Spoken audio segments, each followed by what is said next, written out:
Well, this is my third or fourth attempt at recording a video blog. Most recently I was distracted by wondering why the Apogee converter was locked at 48K instead of 44.1, which is what the other converter was set to.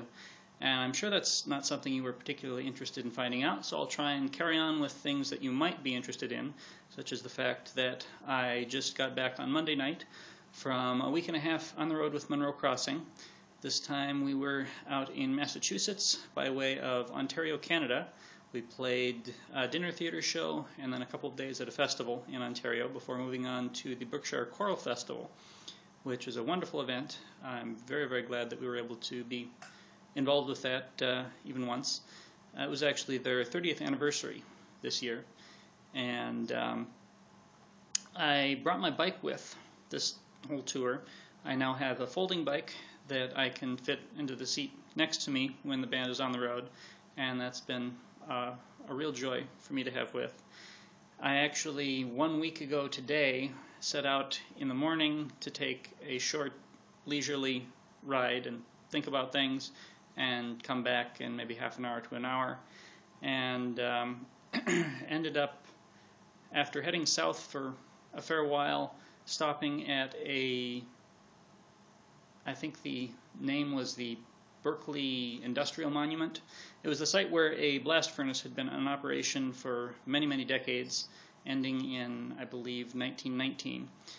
And as I started reading the informational signs there, one of them mentioned that this was on some historic register and that was a first for the state of Connecticut, which I found particularly odd because I'd gotten onto my bike in the state of Massachusetts.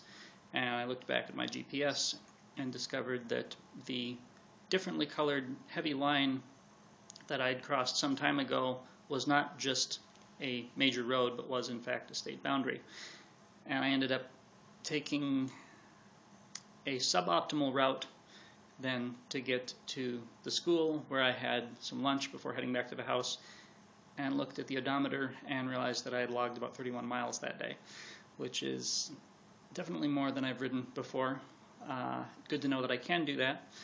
But I also had another bit of an adventure. Found a beautiful place just north of the campus where the campus of the school where the choral festival was taking place. Just up the hill from there, there's a beautiful creek or stream or brook or whatever the term would be coming down the mountain, and there's a trail that runs along there that intersects that a couple of times, makes a big loop. And I spent quite a bit of time up there. Found out after the fact, I was informed by a member of the faculty that it was okay that I was there, but it's a rattlesnake preserve. And that was information I probably would have behaved somewhat differently had I been aware of.